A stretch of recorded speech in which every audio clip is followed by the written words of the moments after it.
తెలంగాణ ఉద్యమ ఫోరం వ్యవస్థాపక రాష్ట్ర అధ్యక్షులు సీమ సీనన్న ఆదేశాల మేరకు పెద్దపల్లి జిల్లా ఉద్యమకారులందరూ తన ఆదేశాల మేరకు హైదరాబాద్ బయలుదేరడం జరుగుతుంది. మన దీని ముఖ్య ఉద్దేశము ఎన్నికల ముందు ఉద్యమకారులను గుర్తించి గౌరవించి వారికి సముచిత స్థానం కల్పిస్తామని హామీ ఇవ్వడం జరిగింది. దానిలో భాగంగా మరి ఇప్పటికీ దాదాపు 6 నెలలు గడుస్తున్న ఉద్యమకారుల హక్కుల గురించి చర్చకు రాలేదు. మరి తెలంగాణ సాధనే ఉద్యమకారుల ద్వారా వచ్చింది. ప్రప్రథమంగా ఏదన్నా చేయాలనుకుంటే ఉద్యమకారులకు చేసినాకనే ఇతరులకు చేయాలి.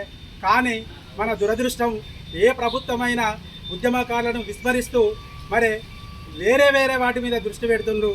దాన్ని మాకు మనసు చాలా బాధ అనిపిస్తుంది. ఇప్పటికైనా ఏదైతే మీరు మేనిఫెస్టోలో పెట్టి ఉద్యమకారులకు మేము చేయితనిస్తామని మమ్మల్ని గౌరవించి గుర్తించి అన్ని విధాల మీకు అండగా నిలుస్తాము, మీకు సముచితమైన స్థానం కల్పిస్తామని చెప్పి ఆ రోజు చెప్పడం ద్వారా మేము కూడా అందరితోటి మరి గత 10 సంవత్సరాల నుంచి ఆ గుర్తింపు రాలేదనే బాధతోటి ఇప్పుడన్నా ఈ ప్రభుత్వం ద్వారా మాకు గుర్తింపు వస్తుందనే ఆశతోటి ఈ ప్రభుత్వాన్ని మనం గెలిపించుకోవడం జరిగింది.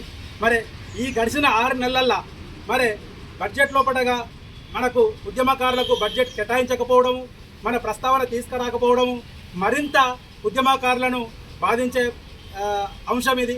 ఇప్పటికైనా పెద్ద మనసుతోటి మరి మన ముఖ్యమంత్రి రేవంత్ గారు ప్రతిదాన్ని కూడా క్షుణ్ణంగా పరిశీలించి అందరిని అబ్జర్వేషన్ చేసుకుంటూ కార్యక్రమాలు చేస్తుండు. మీరు ఏదైనా చేయాలనుకుంటే ఫస్ట్ తెలంగాణ తీసుకొచ్చిన ఉద్యమకారుల సమస్య వాళ్లకు సముచితంగా అన్ని అంశాలను పరిశీలించి వారిని సంతృప్తి చెందినప్పుడే ఈ తెలంగాణకు పూర్తిగా న్యాయం జరిగినట్టుగా సమాజం భావిస్తుంది. అందుకే ఇప్పటికైనా రేపు సెషన్ల ఈ ఉద్యమకారుల ఫోరం తరపున మేము డిమాండ్ చేస్తున్నాము. మా హక్కులను వెంటనే మాకు బడ్జెట్ కేటాయించి మీరు ఇచ్చిన హామీలు నెరవేర్చాలని మా పెద్దపల్లి జిల్లా ఉద్యమకారుల పక్షాన మరియు రాష్ట్ర ఉద్యమకారుల పక్షాన అందరి తరపున మేము కోరుకుంటున్నాము.